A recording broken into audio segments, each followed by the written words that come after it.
Merry Christmas, everybody. Merry Christmas Eve. Yes, we're still knocking out the podcast on 𝗬𝗏𝗠𝗃𝗏. I'm going to have Juan Savin on today. He's coming on very soon, and we're going to be talking about silver going through the roof. That was an obvious marker. We're here.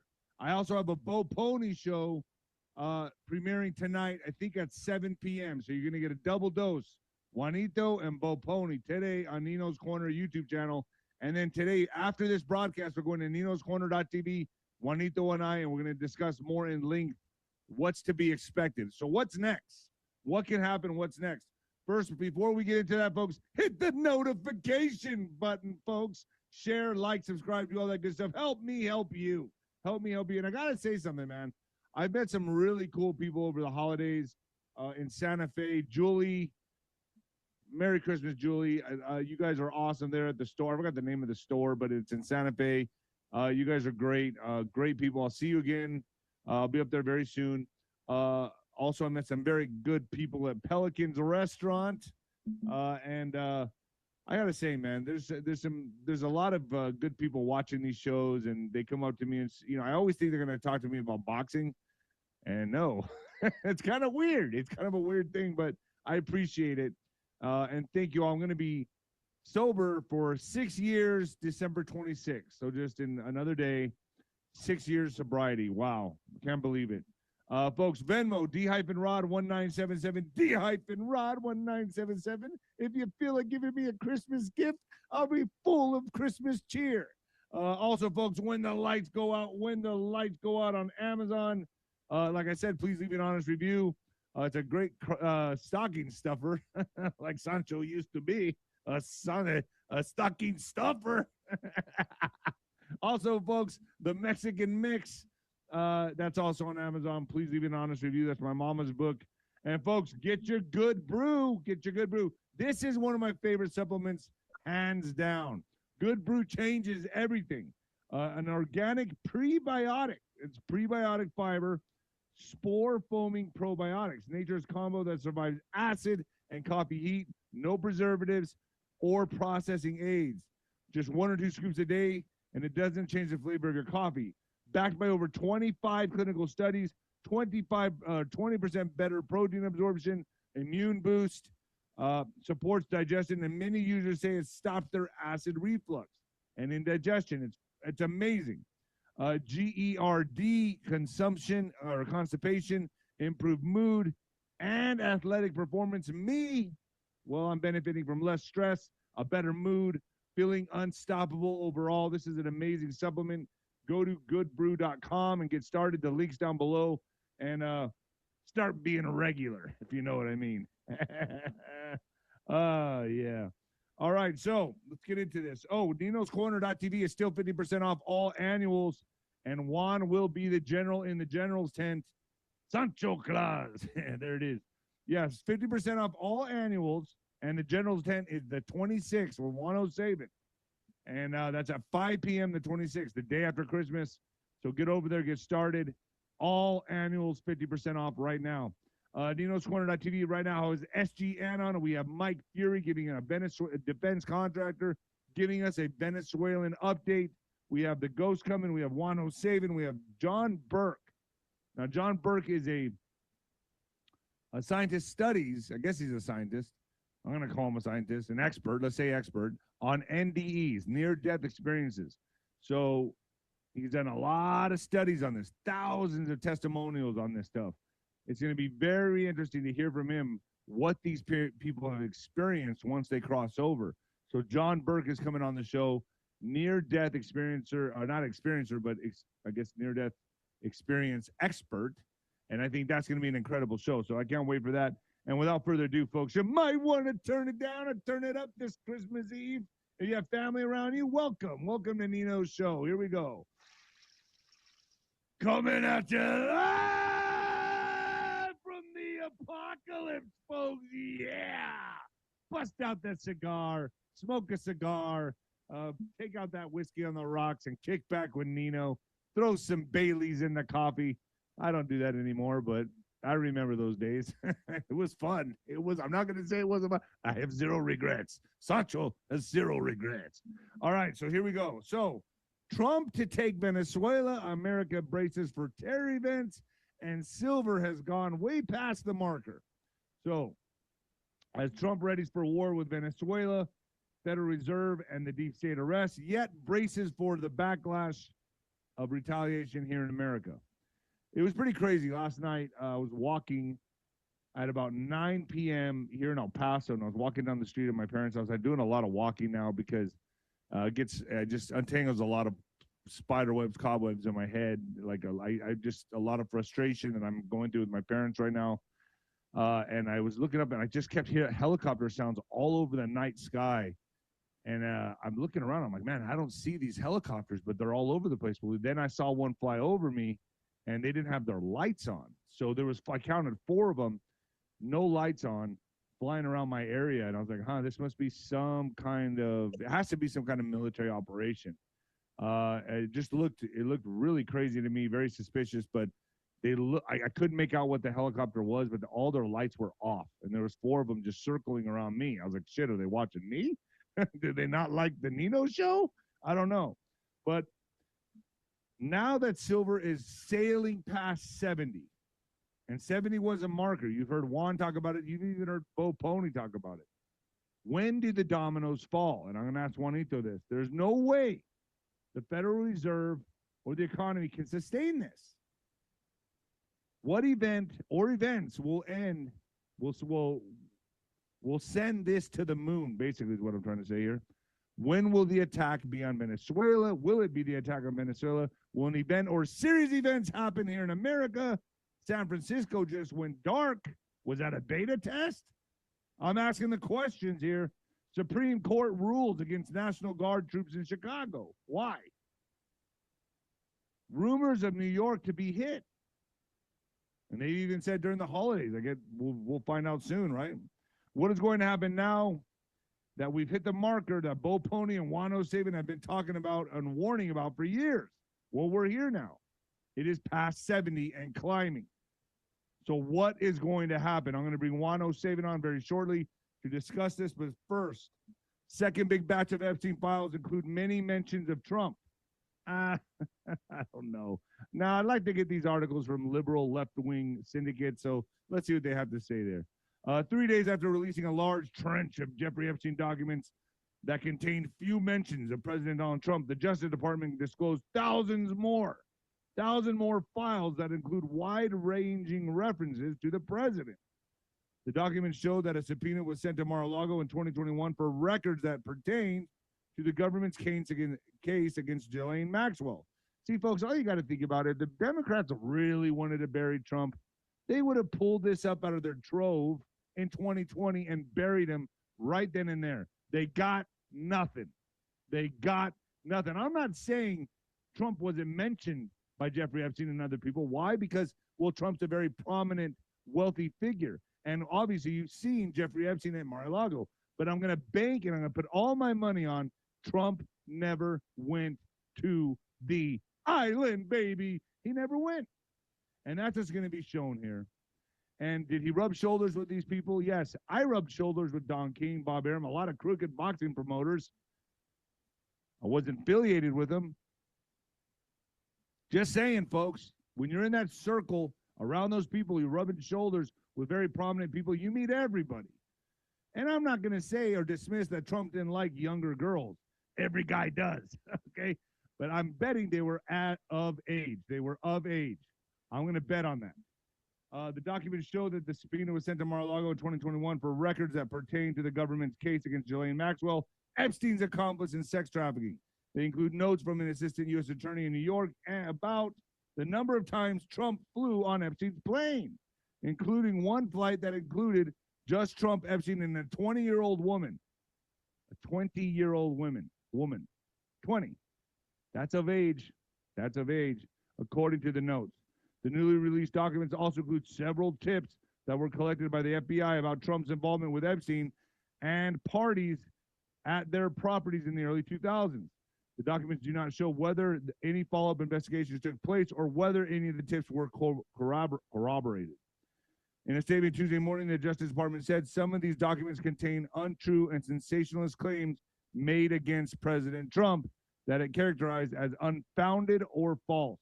Nevertheless, out of our commitment to the law and transparency, the DOJ is releasing these documents with the legally required protections for Epstein victims, the statement said. So this is going to be very, very interesting. I'm going to get Juan's opinion on this. But first, John Brennan's lawyers confirm he is the target of Florida grand jury probe, asked the judge to intervene. Former CIA Director John Brennan's lawyers have taken the extraordinary step of confirming their client is a target of a criminal grand jury investigation in Florida and are asking the chief federal judge in Miami to stop the proceedings on the grounds that the Justice Department is judge stopping. The revelations came in a letter that defense lawyers Ken Weinstein and Natasha Harnawell Davis said sent Monday to the U.S. District Judge Cecilia Atolanga, a George Bush appointee to the bench who supervises the Miami Federal District Court. Weinstein and Davis revealed they have been informed by U.S. Attorney Jason Redding Quinones in Miami that the grand jury is investigating Brennan's role in the 2016-27 Russia collusion probe that has since been discredited, including a CIA assessment that Russian President Vladimir Putin tried to help Trump in the 2016 election. So they're going to try. And my question is, when the hell is any of this going to go military? So with that being said, I want you to know there's going to be a delay here. Juan is at an airport, so there's a delay. So it might be a little frustrating to hear us talk a little bit, but it's going to be, there's a little bit of a delay. Juanito, can you hear me? Juanito. Nino. We're back at it, folks. So Juan, let's just start with Venezuela. Silver is now past, it's sailing past 70. It's hit the marker you've always talked about. What do we expect from here? Well, I wasn't always talking about it. This year, at the beginning of the year, I was saying that I was of the opinion that we would see silver somewhere around 70 by the end of the year. And I repeated that numerous times as we got into the spring and the summer that, there was a hold at 40. And when it broke through 40, it would go pretty decisively, fairly quickly to 70. And that's exactly what's happened. So we came up, hit that hold, spent several months there, bouncing around the high 39, 40 range, and then finally broke through and up here at 107, at 70. By the way, do you know what the atomic weight of silver is? Well, you told me. You can tell my audience. It's 107. Anyway, 107, baby. I've followed silver fairly hard for quite a long time, all the way back to stuff I did in the 80s. And so I've been in that zone for a very long time, called to close the silver window in England literally almost 6 weeks in advance. And when nobody thought that was ever going to happen, and they just thought that was crazy. So I've been in this zone for quite a long time. That said, I think it's very important. Anybody that says they know exactly what's going to happen next or where the numbers are going to be, I'd be pretty highly suspicious of them. And the reason is because we're in uncharted territory. And so I can tell you what circumstantially is going on in the background and why silver's in a precarious situation on the numbers. Anybody from this point forward should be presumed to have some insider thing, even over at Treasury and all of these various companies. They know what's coming, that there's a lot of pressure, upward pressure there, but there's no map that's precise. It's going to go up. But is there going to be some kind of event or series of events that kick it to the moon? Well, we're already in the midst of them. the problem is silver is an industrial metal.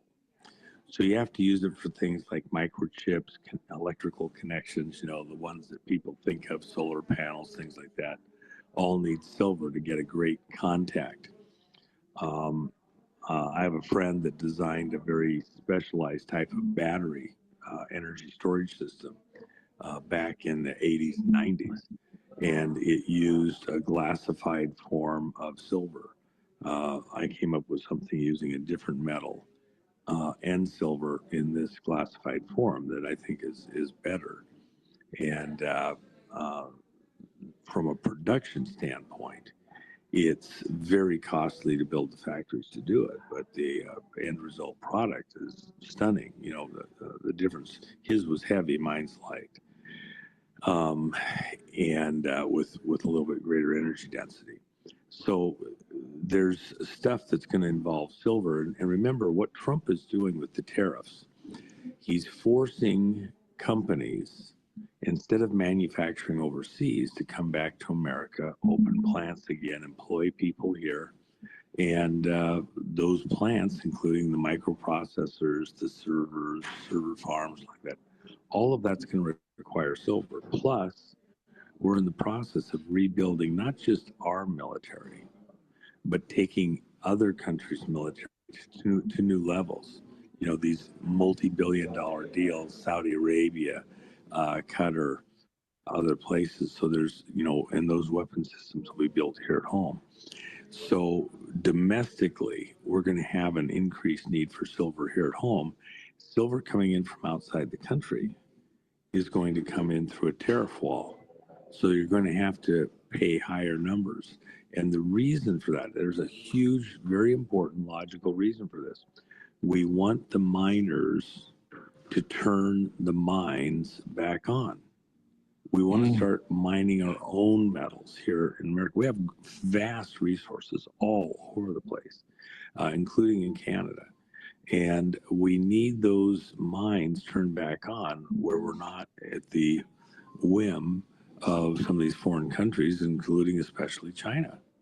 So, including also with Russia, we have sanctions on them.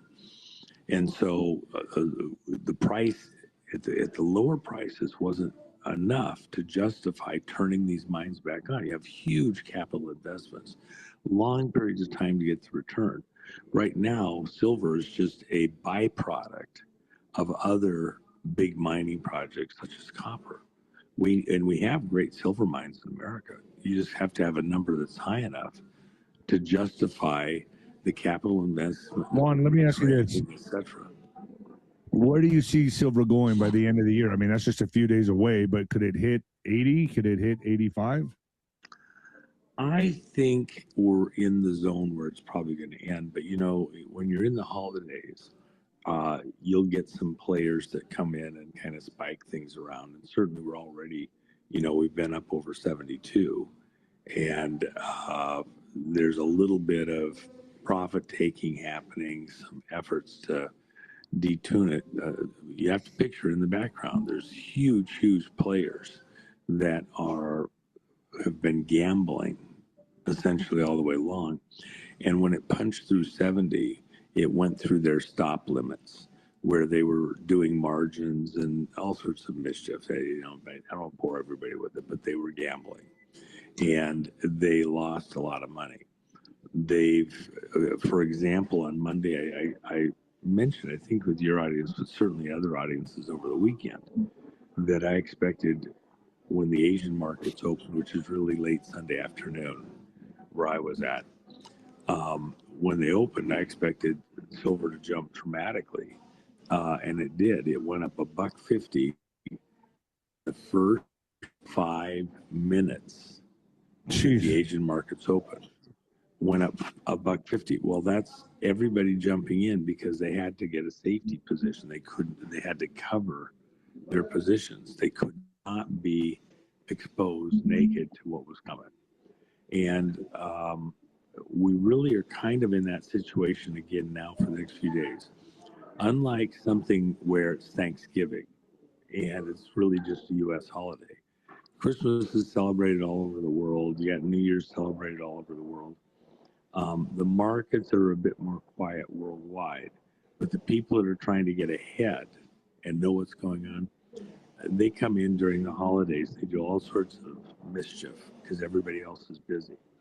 And I think that mischief right now is getting positions further out. So one of the companies I talked with a couple of weeks ago, and I think I mentioned on your show, I did on some other shows, they were buying up silver, not completely finished silver. It was not final processed, and so it's a concentrate. And they were buying up all the concentrate from a couple of very large mines, world-class size mines, and they were buying it at $85 an ounce to cover them through the first quarter. Now, the reason that's that's not the whole story, because that's not final process, and that wasn't inside the U.S. That was outside the U.S. They had to have this because otherwise their products don't work. Okay, they can't finish the factory. They'll have all sorts of stuff sitting there.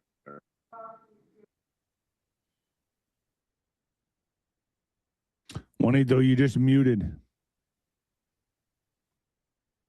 Juanito, you hit the mute button. Oh, there we go. Sorry about that, bro. So anyway, you got this all out there. It's gonna be a son of a gun. So go ahead. So Juan, so okay, so like where we're at right now with Venezuela, can you give us any updates on that? Is that going to be, is once we start striking Venezuela or whatever we decide to do there, we're already confiscating a lot of the oil tankers. I heard a lot of illegal items are within those oil tankers. They're seizing all of them, correct? They're just letting humanitarian aid go through into Venezuela. When do we start the strikes, or when's a good time that we would probably start the strikes? Will that shoot silver through the moon? And could we expect retaliation here on America's homeland in cities like San Francisco, Baltimore, Chicago, New York? I mean, are we expecting anything like that? Well, I've not believed all the way along, and I've kind of hinted at this. I don't think President Trump wants to go to war. Even when he had his news conference the other day, his report card on the economy, I was like, well, Trump, I don't think he's going to do what people think he's going to do. He's a pretty crafty guy. He's not going to telegraph to them that he's about to, go to war with them. And that did not happen. Well, he has all our stuff over there, all our Navy. he does what he's done. You gotta slow down and understand what he's doing. By having overwhelming force there to enforce what he wants, which is we're going to cut off the food supply, if you will, for these gangs out of Venezuela and their ability to move around. He doesn't have to go to war. He's just doing a blockade. And let me tell you something that is virtually nobody understands this, even within the military. I put on a couple of conferences, several, and supported a wing of a university looking at the geopolitics of energy. Fairly serious stuff, because energy makes the world go round. Nations, industries, if you don't have the energy, you could have the resources, don't have the energy to exploit it, to manufacture, to do things predictably. Your country falls into the nose. All you got to do, all you have left is just to export the raw product. Somebody else makes the big money. So it's the geopolitics of energy. In this case, Venezuela has the largest proven oil reserves on planet Earth. Wow. Okay. And you got people that, when things really started to go back in 2018, literally the cat and dog population disappeared in Venezuela. Why? Because people were eating their cats and dogs. That's how bad it got. They've been barely surviving, not quite a decade now. It's horrendous. This was a place where you go to Venezuela and it was party town. It was beautiful. It was prosperous. Everybody had nice stuff. And Maduro regime and as before it, they stripped the country bare with their policies, their bullshit. And but here's the trick: when Trump cut off the ability to move oil takers in, fuel up, and go off to the world, and we're stopping them, we're seizing them, holding right where they're at, he turned off the garden hose for oil coming out of the wells in the largest oil preserves in the world. Here's the problem for him: you can't just turn off the spigot on an oil well. It operates by capillary action. And so if you just try to stop a well, stop it from flowing oil, you'll destroy the wellhead. Right now, because they don't have anywhere to put the oil, they're putting it in tanks, they were putting it in ships, they're backed up to outer space. They don't have anywhere to put the oil. If they stop flowing the oil, you have to cap off the wellhead, repressurize it, go down and do a whole new wellhead. They've got months before the ability to do what they want to do with these proven reserves just stops. They'll have to cap off and they'll be destroyed. You got to so what you is, talk about go ahead. So what is Maduro going to do here? I've heard that he's outfitting and providing arms to his citizens in case of a land invasion. He's giving his citizens, what, AR-15s, rifles. This is pretty wild stuff. I've never heard of this happening here. This is, okay, let me help you out. Okay. The reason everybody has to take it deep, what Trump and generals have done, they've created a situation where if Maduro doesn't yield soon enough, their ability to pump oil, keep the country alive, is going to go to you. They'll have to have a huge project. It'll take a decade. Everybody help them out to fix the problem. It's about to be embedded into their system. One of the largest oil fields in the world, the Rockefeller field. Chevron wanted it. That was a big drama back last spring. And Pam-Bondi, yeah. And right, they were trying to. Rick Grinnell met over at the Kennedy Center. I know the whole thing with executive there at the Kennedy Center trying to work a private deal and then force Trump's hand. To allow them to go in and work this deal, which would have been worth billions and billions and billions, and Maduro would probably be guaranteed to stay in office as long as he wanted to. So fortunately, Trump and the people around him kicked that, in the nuts hard. But you're not a kind of a Bush Rockefeller operation. But here's the deal, Nino. They don't have a year. They don't have 6 months. They've got months to work a deal and keep the oil flowing before they'll have so much damage to their oil fields. It'll be a decade before they're pumping oil again in any significance. Do you understand what I'm saying? Got it. Yeah. But those ships have to come and go and keep, because they don't have enough tankage. They can fill those tanks pretty quickly. So we're strangling them. We're strangling them like an anaconda. That's really it. And there's no advantage for us to go in and be indiscriminate. Remember, President Trump is the one that's trying to stop the killing in Ukraine. He's the one that thought one Iranian life was worth more than a $35 billion or $1 million drone. Okay, when Bolton and everybody else wanted to go in there and blow the place apart because they shot down a drone over their territory or in international water near their territory. Depending on Trump's not thirsty, and he doesn't, the thing pretty to look at, pretty to hold, but if you break it, it's sold. Okay, he doesn't want to go to war and hurt the Venezuelan people who are innocent. He wants to go after the gangs that have captured control of Venezuela. So who's gonna get Maduro? We have a $50 million bounty on Maduro out of the Justice Department. we're talking. He's you got AR-15s, and the people are going to be ready to go to war and everything else. Hold on, Juan. So it might. Who's going to turn in Maduro? Yeah, it's his own people that are going to turn him in, correct? Because they're going to want that 50 million. They're going to. Well, it won't just necessarily be his own people. It'll be the generals. The generals. His own generals, right? Because they're the ones that are actually there that he's trying to do stuff with. They're controlling the whole thing, and they're the ones that are. The country's going to go into some kind of chaos. Maduro. Wow. Well, Maduro's got to know this. He's got to know this. Yes, he can't trust. He can't trust even the people around him, his own security. Wow. Doesn't he have Colombian security around him or something like that? Isn't his security? You can pay him all money. But again, you got other people that are running the military and stuff like that. Who's going to betray Maduro? It's going to be the So we may not have to fire a shot. Well, that's the whole point. Why would we? Trump doesn't. It would only serve Trump's enemies to start a war. And remember, when he did his thing on the economy the other day, here's what Trump did that was so sneaky.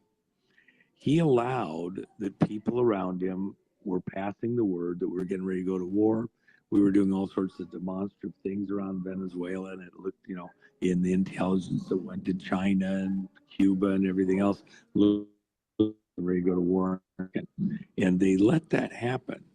So when he denounced at the last minute this, thing he wanted to do from the Oval Office, from the White House, and everybody thought it was going to war, all of the news agencies that hate him, that would never cover anything that he's got going, they suddenly cleared their schedules, moved the guests, called in their news people, got all ready. They were getting ready because they believed Trump was going to announce we're going to war with Venezuela, which he's not going to do.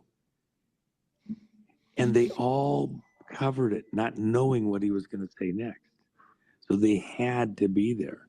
And then he gave a report card on where we're at in the country right now, economically, which they would, if they had known he was going to give that kind of a broadcast, they wouldn't have covered it live.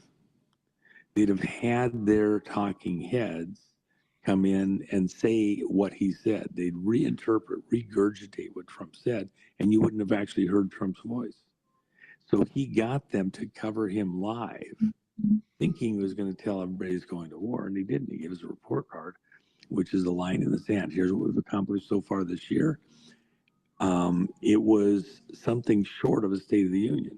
Now, the other thing you have to think about, the State of the Union under Trump, every time there's been some kind of a little drama around it, is there going to be a problem when it comes time to State of the Union this time, that we're all caught up and we got to push it a day, or that people aren't going to want to watch, or it's going to be weighted to some certain subject? Remember, we have huge drama ahead this year between announcing a national emergency related to elections and what's going on in Ukraine and Russia, with all of these threats to go nuclear, the situation down in Venezuela. And we haven't even started with Africa yet.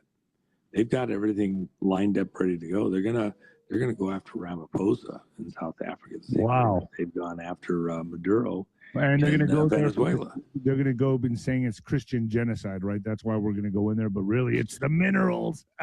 Well, no, that's not actually. We don't. What we're trying to do is, the drugs that were being manufactured in Venezuela that were going out on these ships. One of the key places they were going is South Africa, and then that was funding certain things going up into Europe. And the connection between Iran and South Africa. Remember, Iran is all in the Venezuela stuff. They were moving Quds forces up into the United States through Venezuela and in other countries around the area. They're doing the same thing in South Africa. 𝗵𝗶𝗀𝗍 is funding terrorists, just like Maduro. And then they were going to the neighboring countries across Central and Northern Africa, stealing the minerals. Like they don't have enough minerals in South Africa. Yeah, they got billionaires there that have been sending their own armies into places like Democratic Republic of Congo and stealing the resources, mostly because China wants the cobalt there. a critical resource. And they're just raping Congo of the cobalt, Oh, killing hold on. millions. Iran was behind that. Juan, so let me ask you this. What about, like, you know, the Democratic hellholes? You've always talked about that we could lose some cities here in America. Do you still are you still under that belief, or do you think that we've gone past that? Do you think Trump has done enough to nullify or neutralize that threat, or do we still stand to lose? You said 14 cities, to be exact, 14 cities in America. Well, hold on. Let's put riots. it in the right. Let's not overstate it. It's not lose the cities. They're not going to be destroyed. Nobody's nuking them. Those are the cities that will be the fallback positions for, you know, we've shipped out a decent quantity of illegals, and you know, we've got, you know, scheduled a lot more to go. We're still a long ways from any huge dent in that. A lot of people are self-deporting. Juan, there's only been the number is like 500,000, correct? I mean, there's still 50 well, if you include the self-deporting, it's probably closer to 1 million. But that's still a dent for 50 million people are here. And we've gone after a lot of the criminals within this early stuff. They want to send 25 million out. There's probably 50 million here. There's some work to be done in there. As this heat up, and with the ice and like that, things going on, mayors telling you, well, I apologize, somebody's got a vacuum going here. Yeah, it's a fallback position for 14 cities. That's what it is. What about the U.S. Supreme Court rejects? Let me ask you this one. U.S. Supreme Court rejects Trump's military deployment in Chicago area. The U.S. Supreme Court has refused on Tuesday to let Donald Trump send National Guard troops to Chicago, the Chicago area, as the Republican president expands the use of the military for domestic purposes in growing number of Democratic-led jurisdictions. A policy critics call an effort to punish adversaries and stifle dissent. The justices denied the Justice Department's request to lift the judge's order that has blocked the deployment of hundreds of National Guard personnel in a legal challenge brought by Illinois state officials and local leaders. The department had asked to allow the deployment while the litigation plays out, so they have stopped it. What's your thoughts on that? And what's your thoughts on San Francisco having that blackout? Was that like a beta test? You know, Chicago not allowing troops, San Francisco having a blackout, and the rumors that New York could be hit with some kind of terrorist event. Well, again, that's a temporary block. It's not a permanent block. And in certain circumstances, if you have a national emergency declared by the president, he can do a lot of stuff with the military he can't do in a policing action. And remember, at the core of everything that's happened, I don't care what, you know, people don't want to hear this. America was attacked. It was an act of war. It was aimed at the elections. But the tool that was used in large measure was that everybody was supposed to take. And now that we have enough data on that, we have the proof that will be these things that happened this year. So in the course of that, if as a matter of national security, Trump has to order troops somewhere, no judge can stop him. No judge can stop him. And so the circumstances right now are one thing. When it comes time, it could very easily change and morph differently. And the fallback position is these 14 cities that have gone all in against ICE, against the president. What could have happened in these 14 cities? What will happen in these 14 cities? What can we expect? Well, they're self-centralizing. And, you know, the mayors, the politicians in those areas are inviting these people in as a fallback position. Okay, so they'll go there. They'll self-centralize. We're still going to come in and get them and deport them. It's just like so what does we did Trump in have to sign the Insurrection Act?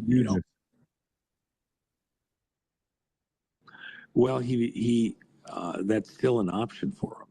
And that he hasn't done it prematurely doesn't mean it's not still on the table, or in fact even a great idea. There are thresholds where you have to take certain action. You know, there's a lot of people out there, you know, please just arrest somebody, you know, for Pete's sakes, you got to arrest, they're losing patience. You Do know, you blame them? I will You know, a lot serve of people wine. I'm pissed off, but I also know that you know, I'll serve no wine before it's time. Yeah, but a lot of people thought this would have happened this last fall. It hasn't happened. I mean, people are losing faith. I don't care what they thought. Okay, this is an important point, Nino. Are we having gas station attendants and soccer moms making military decisions? And you have to put it in the context. I love the citizens, the people have great senses. However, did you know, all of you that want to do this, did you know for a fact, could you prove 10 years ago, 7 years ago, 5 years ago, did you know with any excruciatingly minute detail that you could prove in a court of law that we were attacked as an act of war by foreign countries within the vote? No, but you can now, correct? Now we can. And there was other things that are tied into that. It was in a world. Remember, it wasn't just the United States. It was 71 other countries besides the United States. The whole planet was attacked by these globalista. And so in fighting that back, including arrests, timing is everything. You know, you have multiple grand juries. You've got the stuff with Brennan right now. Brennan's just one of hundreds involved in this. Look at what's going on in Georgia. All of the legal battle in Georgia. And now, finally, we have courts agreeing and letting the elections people go in and see the data from 2020. 5 years later. And then they admit that there's 315,000 votes that are fraudulent in there. Think about that. 315,000 in elections that only, you know, a few hundred in some places, a couple thousand made all the difference. And you got 315,000 votes you can't account for. Over in Hawaii, in Hawaii County, just shy of 20,000 votes that were supposedly mail-ins, but there's no envelopes. They never went through the post office. It's impossible. And then they had races all up and down the ballot that were decided by a few tens of votes. Okay? And they got 20,000 just in one county. The state of Hawaii is the most unaccountable state of all. It's insane. And the governor isn't governing. He's ruling by emergency decrees and orders. The racketeering that's going on in Hawaii is completely off the charts.